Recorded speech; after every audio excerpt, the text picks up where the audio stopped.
এতদিন আমরা শুধু ফোনে কথা বলেছি, একে অপরকে কখনোই দেখিনি, না দেখেই ভালোবেসেছি। আগে তোমাকে আমার সিঁথিতে সিঁদুর দিতে হবে, তারপরে আমি নিজেকে তোমায় দেখাবো।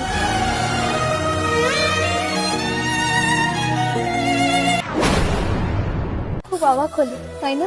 আমি জানতাম এটা দেখার পর তুমি আর আমায় ভালোবাসবে না। তোমার সৌন্দর্য নয়, আমি তোমাকে ভালোবেসেছি। সৌন্দর্য একদিন শেষ হয়ে যায়, কিন্তু ভালোবাসা কখনো শেষ হয় না।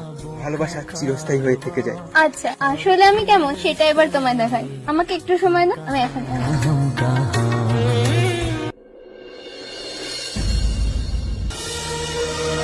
কিন্তু আগে ওটা পুরোটাই ফেক ছিল, পুরোটাই মেকআপ। আর সিঁদুরটাও সিঁদুর নয়, আবির ছিল। কিন্তু তুমি অমন ভাবে কেন আমার সামনে এসেছিলে? কারণ যে মানুষটা আমার সারা জীবনের সঙ্গী হয়ে থাকবে তাকে একবার তো পরীক্ষা করতেই হয়, সে আমাকে সত্যিকারের ভালোবাসে কিনা। সত্যি তুমিও না?